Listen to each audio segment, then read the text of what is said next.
broken. Nigel Farage reveals his terrible relationship with EU adversary Claude Juncker.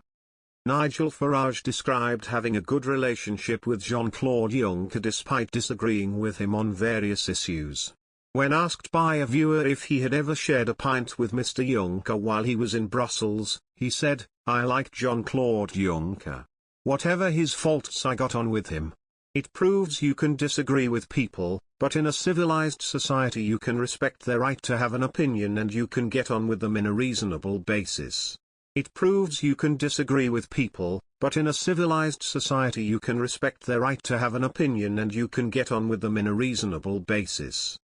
What I hate is cancel culture, this new left-wing idea, that because I disagree with your view, I am going to try and shut you down and stop you from saying anything, and that I find absolutely repulsive.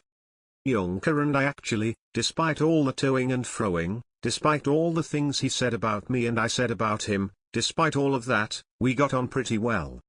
Farage also commented on whether any more countries would leave Europe. He said, "I think Denmark is the most likely. They didn't join until we joined in 1973. There's no reason for the Danes to stay part of the EU. At some point, the Italians will rebel and they will leave, and they'll leave the euro and the whole thing will melt down. It can't survive, it's not right. We want a Europe of democratic nation-states. We want to be friendly with each other, trade with each other, not be run by the Muppets in Brussels." The former Brexit Party leader joined GB News in July to host his own show on During the Week from 7 to 8 p.m. On July 28, Mr. Farage's 7 p.m. slot managed to attract more viewers than BBC and Sky. Mr. Farage's show was watched by 107,700 viewers, while BBC's Outside Source was watched by 93,300. Mr. Farage told Guido, "I am really pleased with the growth of these numbers and was surprised to beat News Channel combined last night." He added, "It will go much further." This comes after Nigel Farage stood down as leader of Reform UK in March 2021.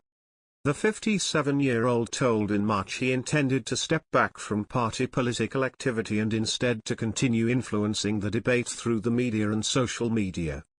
Previous, Jean-Claude Juncker was captured ruffling a woman's hair as he arrived at the European Council summit today before claiming he had kissed and made up with Theresa May following a confrontation. Bizarre footage captured the EU Commission President walking up to Pernilla Schelin, the EU's deputy head of protocol, and erratically running his hands through her hair before kissing her cheek. Shortly afterwards, Mr. Juncker brushed off his extraordinary confrontation with Theresa May, insisting they ended up kissing after he explained he had not insulted her by calling her nebulous and imprecise.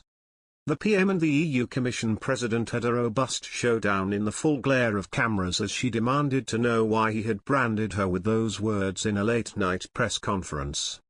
But as the summit in Brussels drew to a close this evening, Mr. Juncker insisted Mrs. May is a great friend and the incident was down to a misunderstanding.